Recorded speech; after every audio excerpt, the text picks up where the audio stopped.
Welcome back to the Howard Homestead. If this is your first time joining us, welcome. We're so glad you found us. If you're a repeat visitor, welcome back. We're so glad to have you again. In case you're new here, my name is Heather, and my husband Daryl and I live on an acre and a quarter in beautiful Apache Junction, Arizona, down near the base of the Superstition Mountains.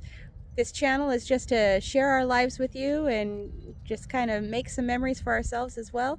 So I hope you enjoy it, and here we go.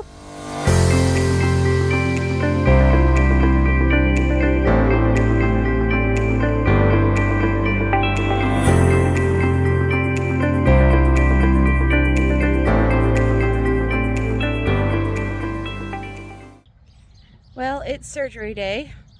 I'm going in today to have my gallbladder removed. It's a relatively simple procedure, so I'm told.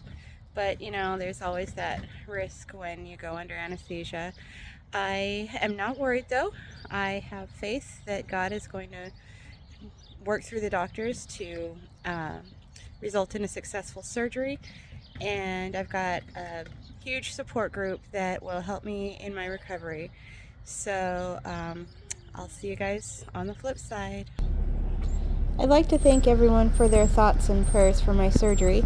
As far as I'm aware, everything went well and there were no major complications. The only issue was apparently I had some trouble waking up after surgery. The doctors wheeled me back probably around 11:30 or 11:45 or so, and I was told that it was going to be a 45-minute to an hour surgery. Next thing I remember was waking up and looking at the clock at 2 o'clock in the afternoon. Daryl made me promise to show all the pictures that he took, which, well, there weren't very many, but next time I'll make sure I see the pictures before I agree to that.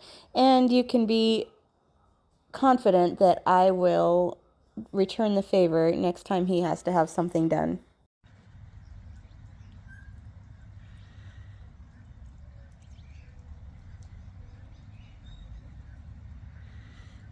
The weather's been a little crazy. We don't get a lot of rain like this, but look, even our mountain has disappeared.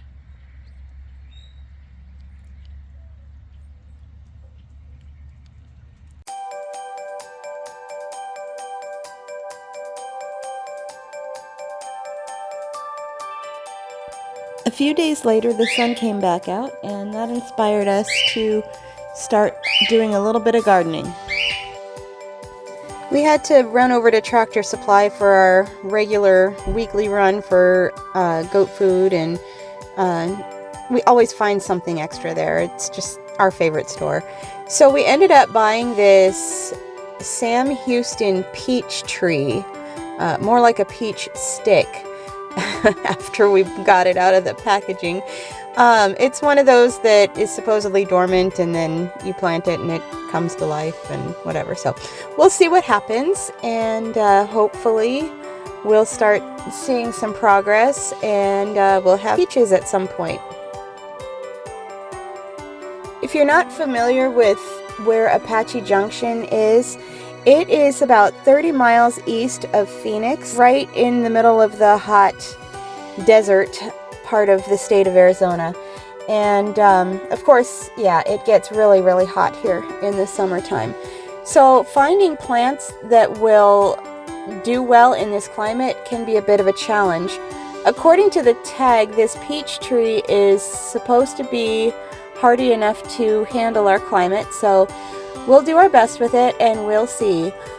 If you notice the tree behind the one where Daryl's working on right now, that's a tree that we bought at a nursery that we have practically in our backyard here.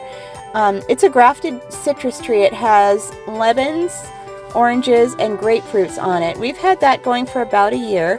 We did have some good flowers on it for a while, but then we had some issues and we lost them all. So now we've got some lemon buds growing, so we're excited to see if those actually come about, and hopefully this peach tree will take off and start growing too. After planting our peach tree and also a raspberry bush and a hummingbird vine, it was time to start on planting some seeds that we purchased. So I grabbed my seed starter and just filled it with some dirt that I had outside. I had pretty good success starting from seeds last year, so I definitely wanted to try it again. I definitely also learned some things last year that I will do differently this year. So we're starting with a few different vegetables. We've got cucumber, corn, onions, radishes, peas, and zucchini. So I'm going to try to follow directions a little bit better this year and maybe actually space them out the proper length and see how it goes. Apparently my cat Elsa decided that I needed some supervision, so she decided to come and help out. As a side note, if all cats were like Elsa, I would definitely not mind having them. Unfortunately, my other two are nothing like her, so yeah.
For today's Caught on Camera, we go out to the Ruby Palace where it's feeding time for the goats.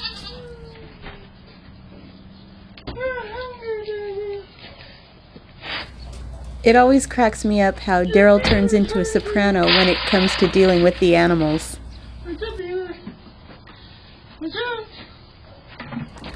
Notice his shirt. He truly is the goat whisperer. The goats respond to him so well, and he just loves them so much.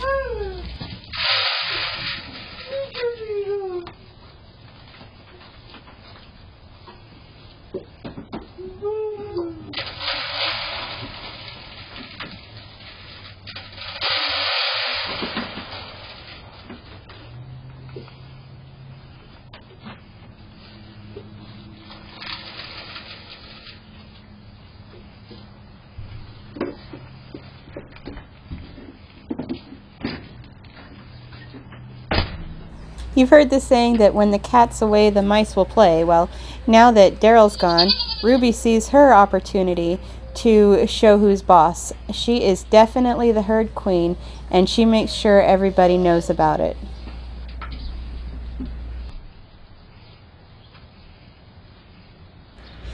Even though she has her own perfectly good bowl of food over at the bottom of the screen, she has to go over to where the others are eating and help herself to their food, causing them to go away.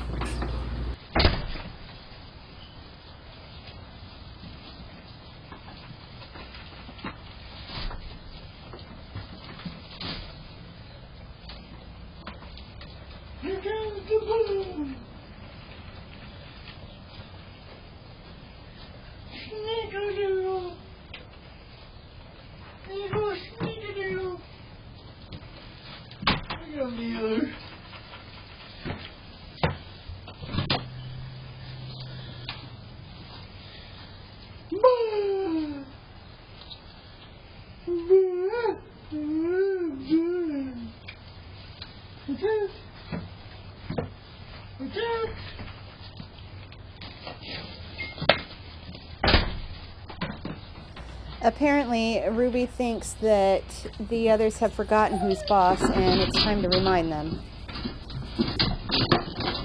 So the young ones start playing King of the Mountain, and of course, there can only be one winner.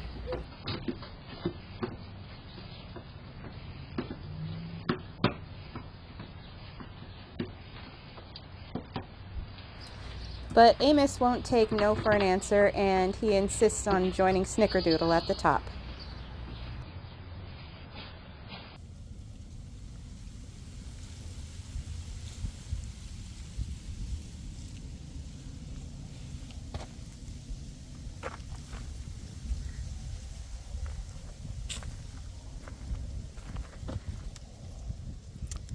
So I hope you've enjoyed today's video. I'm out here with the tortoises. This is Rocky. I just wanted to give you all a reminder about the movie night with the goats that's coming up on Saturday, February 10th, 5:30.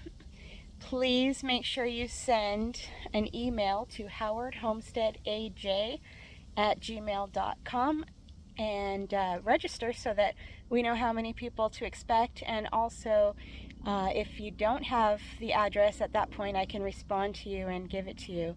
So I hope you all have a fantastic week, and that you have enjoyed this video. And if so, make sure that you like it and subscribe to the channel and share it so that all your friends can enjoy it as well. Have a great week. We'll see you next time. Bye.